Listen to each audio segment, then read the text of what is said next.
Welcome students, welcome to Manabadi videos. ఈ రోజు నుంచి మనకు వెబ్ ఆప్షన్స్ని ఎక్సెస్ చేసే ఆప్షన్స్ని ప్రొవైడ్ చేయడం జరిగింది. సో జనరల్గా మీరు ఎలాగైతే లాగిన్ అవుతారో క్యాండిడేట్ లాగిన్ ఇదే ప్రాసెస్లో లాగిన్ అయిపోయి వెబ్ ఆప్షన్స్ని ఆర్డర్లో పెట్టుకోవచ్చు అనమాట. అసలు వెబ్ ఆప్షన్స్ అంటే ఏంటి, ఆర్డర్లో పెట్టేటప్పుడు తీసుకోవాల్సిన జాగ్రత్తలు ఏంటి, సో ఏ రకంగా మీరు వెబ్ ఆప్షన్స్ని ఎక్సెస్ చేస్తే మీకు సీట్ అనేది టాప్ కాలేజీలో వస్తుంది అనేది స్టెప్ బై స్టెప్ అనేది చూద్దాం. కంప్లీట్ ఇన్ని రోజులు మీరు చేసిన ప్రాసెస్ అంటే ఎంసెట్ ప్రిపరేషన్ దగ్గర నుంచి ఎంసెట్ రాయటము, తర్వాత సిఏపీలో రిజిస్టర్ చేసుకోవటము అంతా ఒక ఎత్తు అయితే, ఇప్పటి నుంచి మీరు వెబ్ ఆప్షన్స్ పెట్టే ప్రాసెస్ ఏదైతే ఉంటుందో ఇది ఇంకొక ఎత్తు. ఇక్కడ చాలా జాగ్రత్తలు తీసుకోవాలి. తర్వాత నెగ్లెక్ట్ చేయకూడదు, కేర్లెస్నెస్గా ఉండకూడదు. ప్రతి ఒక్క ఆప్షన్ని దీంట్లో నాకు సీటు వస్తే నేను జాయిన్ అవుతాను అనే నమ్మకంతో చేస్తాను అనే దీంతో మీరు వర్క్ చేయాల్సి ఉంటుందన్నమాట. ప్రతి ఒక్క కాలేజ్ గురించి తెలుసుకోవాలి, అంటే కోర్స్ గురించి తెలుసుకొని ఈ ప్రాసెస్లోకి ముందుకు రావాలి. ఈ ప్రాసెస్ ఎక్స్ప్లెయిన్ చేసేటప్పుడు మీరు తీసుకోవాల్సిన 5 మేజర్ ప్రికాషన్స్ ఏంటి అనేది చెప్తాను. ఫస్ట్ ప్రికాషన్ ఏంటంటే SVU reason and Andhra university reason ఈ రెండింటికి డిఫరెన్స్ తెలుసుకొని ఎస్వియు రీజన్ వాళ్ళు ఎస్వి రీజన్ కాలేజీలకే ప్రిఫరెన్స్ ఇవ్వండి, ఆంధ్ర రీజన్ వాళ్ళు ఆంధ్ర రీజన్ కాలేజెస్కే ప్రిఫరెన్స్ ఇవ్వండి. మీరు ఎస్వియు నుంచి ఆంధ్ర యూనివర్సిటీకి ఆ రీజన్లో వెళ్ళాల్సిన పరిస్థితి ఏదైనా ఉంటే అప్పుడు ఖచ్చితంగా ఇవ్వాల్సి ఉంటే దాంట్లో మీకు 15% ఆఫ్ కోటా మాత్రమే ఉంటుంది. అంటే మిమ్మల్ని అక్కడ నాన్ లోకల్ కింద కన్సిడర్ చేయడం జరుగుతుంది.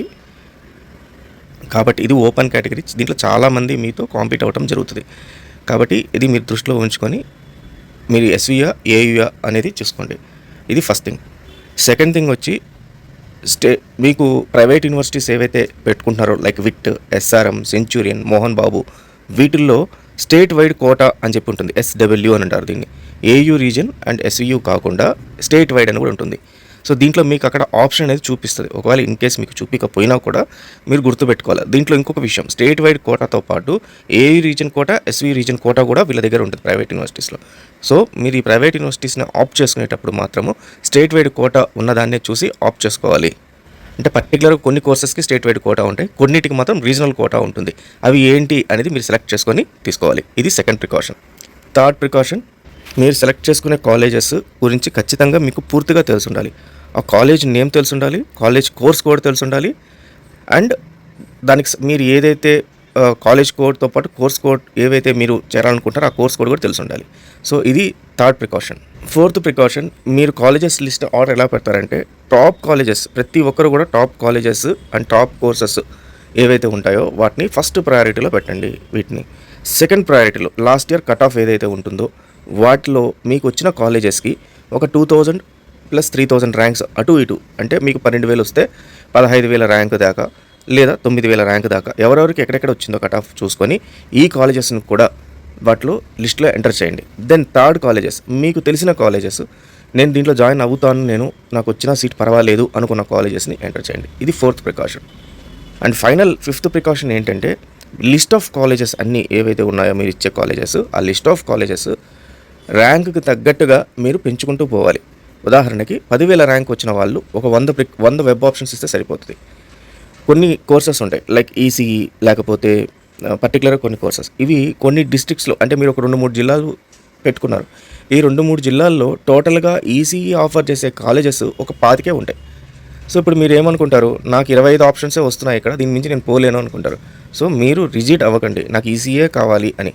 ఈసీ తర్వాత నెక్స్ట్ నేను ఏం తీసుకుంటున్నాను కోర్సు, ఆ కోర్సుని కూడా ఎంటర్ చేయండి. సో డిస్ట్రిక్ట్ బట్టి colleges count, options, web option course count అనేది మారుతూ ఉంటుంది. కాబట్టి ఈ కౌంట్ అనేది పెంచుకుంటూ పోతుంది. 15,000 ర్యాంక్ వచ్చిన వాళ్ళు, 20,000 ర్యాంక్ వచ్చిన వాళ్ళు, వీళ్ళు అప్ టు ఒక 150 ఆప్షన్స్ దాకా ఇవ్వడానికి ట్రై చేయండి. 25,000 ర్యాంక్ నుంచి 35,000 ర్యాంక్ వచ్చిన వాళ్ళు ఆల్మోస్ట్ ఒక 175 నుంచి 200 దాకా ఆప్షన్స్ ఇవ్వడానికి ట్రై చేయండి. అండ్ 30,000 ర్యాంక్ పైన వచ్చిన వాళ్ళు 200 ఆప్షన్స్ మినిమం తగ్గకుండా చూసుకోండి.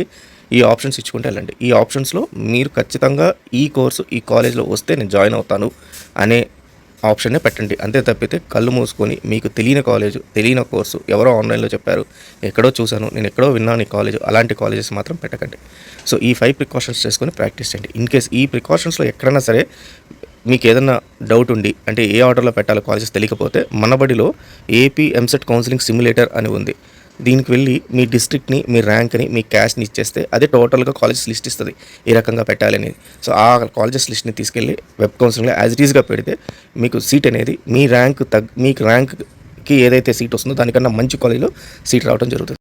ఈ ఇప్పుడు మనం అసలు ఈ ప్రాసెస్ అనేది ఎలా ఉంటుందో స్టెప్ బై స్టెప్ చూద్దాం. సో ముందుగా మీరు లాగిన్ అయిన తర్వాత వెబ్ ఆప్షన్స్ ప్రాక్టీస్ చేసేటప్పుడు ఈ రకంగా district, college type, university, programme subject అనేది ఈ రకంగా ఉంటే ఇక్కడ గెట్ కాలేజెస్ అని ఉంటుంది, క్లియర్ అనేది ఉంటుంది. సో వీటిల్లో ఒక్కొక్క దాని గురించి ఎక్స్ప్లెయిన్ చేస్తాను. డిస్ట్రిక్ట్ అంటే మీకు కావాల్సిన డిస్ట్రిక్ట్ ఏదైతే ఉందో, మీకు కావాల్సిన డిస్ట్రిక్ట్, మీరున్న డిస్ట్రిక్ట్ కాదు. మీరు ఉదాహరణకి గుంటూరులో ఉన్నారు, విజయవాడలో కావాలి, మీకు విజయవాడలో తీసుకోవచ్చు. ఈస్ట్ గోదావరి, వెస్ట్ గోదావరి కావాలి, అవన్నీ ఇక్కడ వస్తాయి. అలాగే ఇక్కడ తీసుకునేటప్పుడు మీరు జాగ్రత్తలు రాయలసీమ డిస్ట్రిక్ట్స్ని, ఆంధ్రాలో ఉండే రాయలసీమ డిస్ట్రిక్ట్స్ తీసుకుంటే మీకు అక్కడ కోటా అంటే రిజర్వేషన్ కోటా అనేది ఉండదు. మీరు అక్కడ లోకల్ కార్ అనమాట.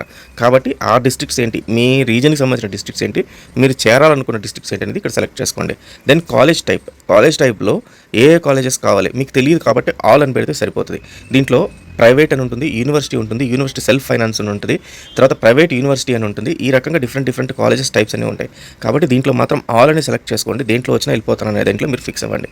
దెన్ యూనివర్సిటీ ఏంటంటే మీరు ఏ యూనివర్సిటీకి సంబంధించిన కాలేజెస్ ఇవి అని చెప్పి అక్కడ ఉంటాయి.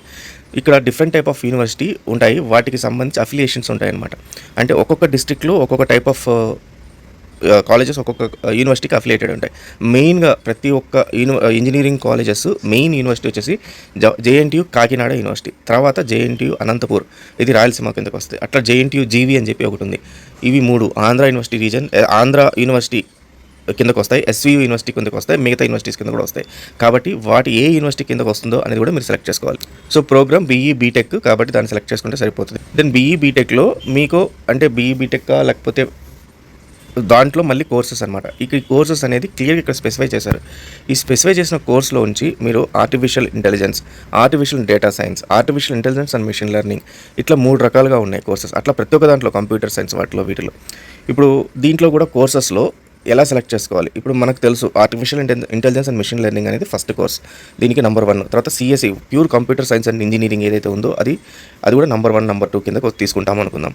అయితే కొంతమందికి ఎక్కువ ర్యాంక్ వచ్చి ఉంటుంది, అంటే ఫర్ ఎగ్జాంపుల్ 70,000, 80,000 ర్యాంక్ వస్తుంది. ఇట్లాంటి వాళ్ళకి ఇలాంటి సీట్స్ అంటే టాప్ కోర్సెస్ ఉన్న సీట్స్ మిస్ అయిపోతుంటారు, వాళ్ళకి రావు. అట్లాంటి వాళ్ళు ఏం చేయాలి, మీరు నెక్స్ట్ అదర్ కోర్సెస్ కూడా తీసుకోవాలి. ఫర్ ఎగ్జాంపుల్ ఇక్కడ చూడండి, artificial intelligence and machine learning number 1 అనుకుందాము, డేటా సైన్స్తో ఉన్న ఆర్టిఫిషియల్ ఇంటెలిజెన్స్ నెంబర్ 2 అనుకుందాం. అందరు ఈ రెండింటిని ఆప్ట్ చేస్తుంటారు. సో ప్యూర్ ఆర్టిఫిషియల్ ఇంటెలిజెన్స్ అనేది కూడా ఇంకోటి ఉంది కోర్స్. సో దీన్ని కూడా ఆప్ట్ చేసుకోవచ్చు, టాప్ 3 కూడా మీరు ఆప్ట్ చేసుకోవచ్చు అనమాట. సో ఆ రకంగా ప్రతి ఒక్క కోర్స్ పైన మీకు అవగాహన ఉండాలి. ఇన్ కేస్ మీకు ఈ కోర్స్ పైన అవగాహన లేదనుకోండి, గూగుల్కి వెళ్ళి దీనికి ఈ కోర్సుకి డిఫరెన్స్ ఏంటి అని చెప్పి అడగండి, గూగుల్ చెప్తుంది. సో ఏ రకంగా ఉంది ఏంటి, లేదా ఏదైనా చాట్ జీపీటీ లేకపోతే క్లౌడ్ కానీ ఇట్లాంటి ఏదైనా ఏఐ టూల్స్ని యూస్ చేస్తే అవి క్లియర్గా మీకు స్పెసిఫై చేస్తాయి. సో ఆ రకంగా మీరు ఈ కోర్సెస్ని సెలెక్ట్ చేసుకోండి. అండ్ లాస్ట్లో గెట్ కాలేజ్ పైన క్లిక్ చేయాలి. గెట్ కాలేజ్ అని క్లిక్ చేస్తే ఇవన్నీ మీరు సెలెక్ట్ చేసుకున్న దాని ప్రకారం కాలేజెస్ వస్తాయి. క్లియర్ అంటే మీరు ఏవైతే ఇప్పుడు సెలెక్ట్ చేసుకున్నారో డిస్ట్రిక్ట్, కోర్సెస్, యూనివర్సిటీ అన్నీ కూడా క్లియర్ అయిపోతాయి, అన్నిటికీ ఆల్ అని చూపిస్తాయి. సో మీ కోర్స్ లిస్ట్ అంతా కూడా కోర్సు విత్ ఆ కాలేజీకి సంబంధించిన డీటెయిల్స్ అన్నీ కూడా ఇక్కడ వస్తాయి, లెఫ్ట్లో వస్తాయి అనమాట. అంటే మీరు ఒక డిస్ట్రిక్ట్ సెలెక్ట్ చేసుకుంటే ఆ డిస్ట్రిక్ట్లో మీరు అనుకున్న కోర్స్ ప్రకారం ఏమైతే కాలేజీలు ఉన్నాయో అవన్నీ ఇక్కడికి వచ్చేస్తాయి. సో అవే మాత్రమే ఉంటాయి మీరు ఏదైతే కోర్స్ సెలెక్ట్ చేసుకుంటారో.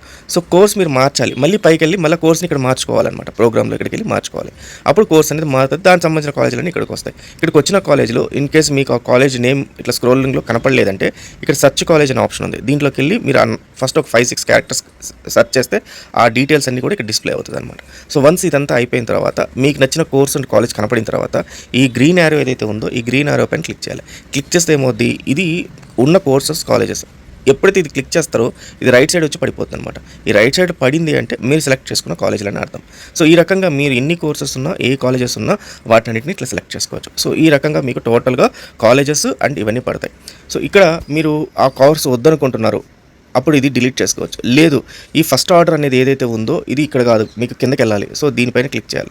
ఈ కింద ఉన్నది పైకి వెళ్ళాలి, దీనిపైన క్లిక్ చేయాలి. సో ఈ రకంగా ఆర్డర్ చేంజ్ చేసుకోవచ్చు. అయితే ఫస్ట్ ఆర్డర్లో ఏం పెట్టాలి, top colleges, top courses. Second ఆర్డర్లో ఏం పెట్టాలి, ఫస్ట్ సెకండ్ అంటే ఫస్ట్లో ఒక 50-60 ఆప్షన్స్ వచ్చేస్తాయి. తర్వాత సెకండ్ ఆర్డర్ వస్తుంది. సెకండ్ ఆర్డర్లో ఏమేమి ఉంటాయి, మీకు లాస్ట్ ఇయర్ కట్ ఆఫ్ ప్రకారం ఒక 2000-3000 ర్యాంక్స్ అటు ఇటు వేసుకొని ఉన్న కాలేజెస్, ఇవి ఒక 50 నుంచి 100 ఆప్షన్స్. అంటే థర్డ్ ఆర్డర్లో ఏం పెట్టాలి, మీకు బాగా తెలిసిన కాలేజ్, ఈ కాలేజ్లో నాకు సీట్ వస్తే నేను జాయిన్ అవుతాను అనుకున్న ఆర్డర్ పెట్టాలి. సో ఆ రకంగా మీ ఆర్డర్ అంతా ఈ రకంగా ఉండాలి.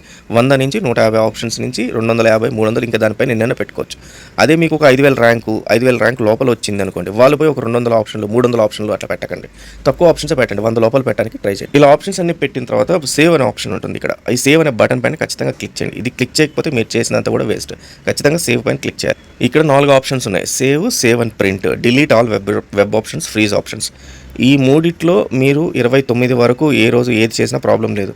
కానీ ఫ్రీజ్ ఆప్షన్స్ మాత్రం చేయకండి. ఫ్రీజ్ ఆప్షన్ అని పెట్టారా మీరు ఆ తర్వాత ఇంకో కొత్త కాలేజ్ని యాడ్ చేయలేరు, కాలేజ్ ఆర్డర్ చేంజ్ చేసుకోలేరు, డిలీట్ చేయలేరు. కాబట్టి సేవ్ పైన ట్రై చేస్తూ ఉండండి. సేవ్ అండ్ ప్రింట్ అంటే మీరు పెట్టిన ఆర్డర్ అంతా మీకు వచ్చేస్తుంది. కాబట్టి సేవ్ అండ్ ప్రింట్ పైన కూడా ట్రై చేయండి. నెక్స్ట్ టైం ఏదైనా పెట్టినప్పుడు మళ్ళీ సేవ్ అండ్ ప్రింట్ చేస్తే ఈ రెండింటికి ఉన్న డిఫరెన్స్ చూసుకోవచ్చు. కాలేజ్ ఆర్డర్ మారిందా లేదా అనేది మీకు ఇక్కడ తెలుస్తుంది. సో మీరు ఫ్రీజ్ ఆప్షన్స్ అని క్లిక్ చేస్తే మీకు ఒక ఓటీపీ అనేది వస్తుందన్నమాట. ఈ ఓటీపీని ఇక్కడ ఎంటర్ చేయాలి. ఎంటర్ చేసిన తర్వాత మళ్ళీ సబ్మిట్ అని కొడితే అప్పుడు ఫ్రీజ్ అనేది అవుతుంది. అప్పటిదాకా ఫ్రీజ్ అవుతుంది. ఒకసారి ఫ్రీజ్ అయ్యిందా ఇంకా మళ్ళీ మీరు చేంజ్ చేసుకోలేరు. కాబట్టి ఇది గుర్తుపెట్టుకో. సో దీంతో ఈ ప్రాసెస్ అంతా కంప్లీట్ అయిపోద్ది. లాస్ట్ డే ఫ్రీజ్ చేయండి. తర్వాత కౌన్సిలింగ్లో వాళ్ళు సీట్ అనేది అలొకేట్ చేయడం జరుగుతుంది. సో సీట్ అనేది ఎలా అలొకేట్ చేస్తారనేది step by step process next వీడియోలో చెప్తాను. ఛానల్ అయితే ఫాలో అవుతుండండి. అలాగే టెలిగ్రామ్ అండ్ వాట్సాప్లో ఇదే డాక్యుమెంట్ పెట్టున్నాను మీకు అర్థం అవడం కోసం అని చెప్పి ఒకసారి దాంట్లో నుంచి ఈ డాక్యుమెంట్ కూడా డౌన్లోడ్ చేసుకోండి. So all the best students.